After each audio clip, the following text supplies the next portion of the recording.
Alimony is what they used to call maintenance, and alimony is not something that is typically given in a case. It is a fact by fact, case by case analysis.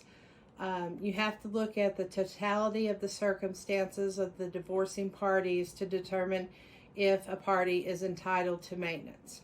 Both men and women are entitled to maintenance, and maintenance, you are entitled to the standard of living that you became accustomed to during the time of the marriage. So what the court does is the court sets aside to each party their non-marital assets. Those would be assets that they had prior to the marriage, assets they inherited, or gifts. And then you take the marital estate and you divide that according to the statutes. Typically it's 50-50. There are circumstances where it requires 60-40, 70-30. Very seldom will you see anything above 70-30 split. Then you have the division of debt. And then once you look at those total circumstances, then you look at the standard of living that the party became accustomed to during the marriage. You look at their work history, you look at their age, their health condition. What I tell people is when you come to my office and you fill out that income and expense statement and that property statement, the reason it's so important is because the courts really do have to know all the money it takes for you to live on.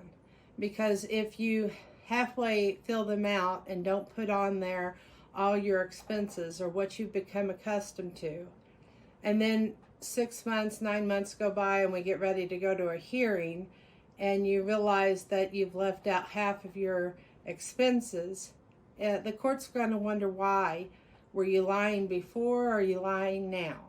And so it's important when you fill out your income and expense and your financial statements that you thoroughly go over them with your lawyer, make sure they're correct, because you're entitled to the standard of living you became accustomed to.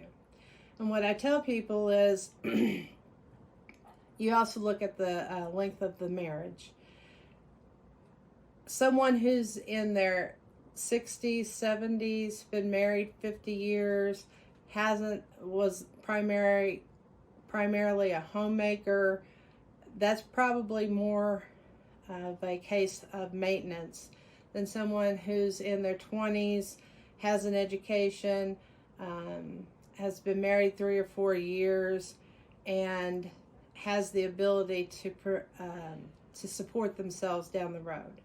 So maintenance is never a given, and if you go into an office, you have to do a thorough analysis of the financial situation of both parties, because without that, you can't determine if a party's, what the party's